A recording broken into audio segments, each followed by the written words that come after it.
Hi, welcome to Qi Gong warm-ups in seated and lying down. Go ahead and either sit or lie down. I prefer to lie, but I'm going to sit so you can see my feet. So we're going to take the feet and we're just going to take them in circles together. Again, you can be lying, you can be sitting, can't be standing. And just do this quite a few times in one direction, and then we'll switch. And feel, is this moving through your knees, your hips, your upper body? Don't worry about it being perfect, just move those ankles fluidly as possible. And now let's just flex and point. If you're lying, you can do this a little bit quicker and you can feel your whole body will start to kind of go up and down, which is really great for your structure. So feel free to do it that way, or feel free to go very slow. Taking your time. And we're going to take one foot on top of the other. And we're just going to see how it balances, how it rests there. And then we're just going to rub the other foot and come off. And the other foot comes on. Take a moment to balance. Rub and down. So we're going to go back and forth with our feet. One rubs the other. If you can't do this, hands. There's always a way. But if it feels comfortable, this. Get those feet to talk. And spend some time on one foot, just kind of rubbing around, maybe rubbing by the pinky toe, just seeing like where on the upper foot can I help the fascia a bit. Switching feet.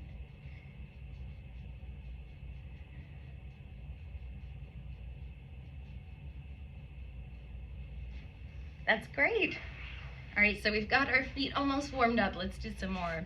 If you can sit on the floor, this is great. If you cannot, see if you can sit in a chair. If you cannot reach your feet, do not worry about this section. There are things that you can do on the floor, but if you can, any way you can reach your foot. And not all of us can put our fingers between our toes, right? So hold the top of the foot if you can reach it. Put your fingers between if you can do that. And it doesn't matter which one you do. What you want to do now is move your wrist in a circle.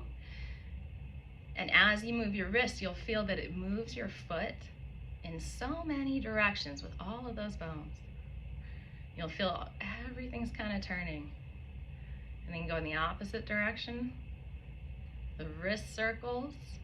Circle that wrist, which circles that foot.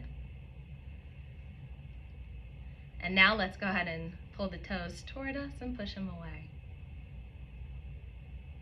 And you'll feel the knee is responding to this, the knee that's attached. And now we're just gonna wake up our foot a little bit. Say hello. Rub it a little bit. Warm it up. Really spending time on the feet. When I do a lot of Qigong or walking, this is really good for anything. So go to your big toe and take a moment to just start to feel your big toe, and you can wiggle it a little bit as you kind of go through the toe. So you wiggle it, you can go over top and wiggle it, but turn it a little bit left and right as you lengthen it. And be very gentle, very gentle. Going to the next toe, wiggling it left and right, but it's more of a turning on the axis of that toe. Next toe, and you take as long as you need. If you were going slower or faster, go ahead. Onto the fourth toe, and the last toe, turning around its axis. You can just massage it too if you like. That's great. Okay, now let's just take a minute to take a fist to the heel. Kind of feel the heel. Okay. Now feel the difference between your 2 feet. Before we switch sides, which I know it's usually anxious, let's get to the other side. What do you notice about the foot we just worked with? Is it warmer? Is it larger in your image? Is there a feeling, a vibration, a sensation that's different? And does it feel more a part of the body? These are the important Feldenkrais questions that we should ask with almost anything. What's the difference? Because then our nervous system knows what to do next time.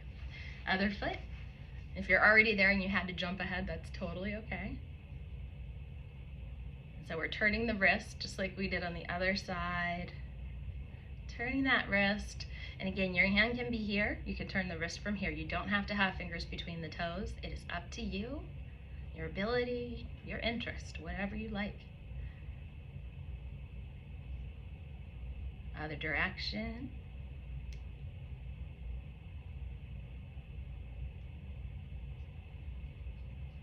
And now point and flex. See how my knee is moving a little bit? That's what I meant by the knee movement. Just that the whole body is hearing what's happening in the feet. And now let's wake them up a little bit. Wake this one up. And play with the toes. Just start by wiggling your big toe. I've got a little helper here, as you can see. Moving on toe by toe as you wiggle and lengthen. One toe at a time, just taking all the time you need to wiggle and lengthen. Very soft, delicate. And the softer you are, the more your bones will hear.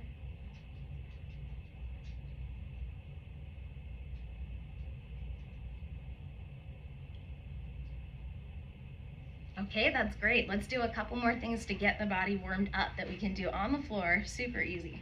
So we're gonna lay down, and all you're gonna do is just pick the feet up and bring them down. And do this while you feel your whole back is on the ground, your tailbone, your spine.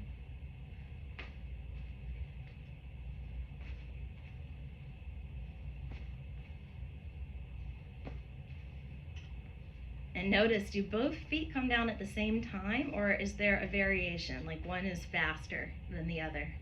Just notice. Add the arms.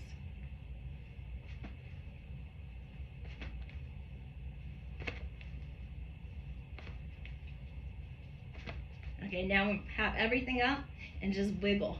Wiggle everything, shake, shimmy. Get it all going. You'll feel everything start to wiggle. This is just one more way that you can release in Qi Gong. Imagine even your eyes could jiggle here. So everything we do in standing can be done on the floor, and I'll be teaching more of these. Now when you come up, before you come up, go ahead and just take the legs, have the feet on the floor, and just take the knees to one side and take your head to the other direction. And then do the same thing to the other side. Come back. If you can, bring the feet together. If not, you can have the knees up. Now you're just going to bring one knee over to the other knee. Head goes in the opposite direction. Back out. Other knee goes over. You look in the opposite direction. And just feel the twist and turn in your spine. And how your feet on top of each other here are already relating because we spent so much time on the feet. So they already have an idea of how to connect with one another and make this movement easier for you. Okay, great. How do you want to get up from here? So I usually have clients get up any way they like, but what I choose to do most of the time is roll to a side, because from there it makes it very easy to use the arms and not the neck to come all the way up. Thank you for joining me for Qi Gong warm-ups on the floor. I will have more of these for you soon.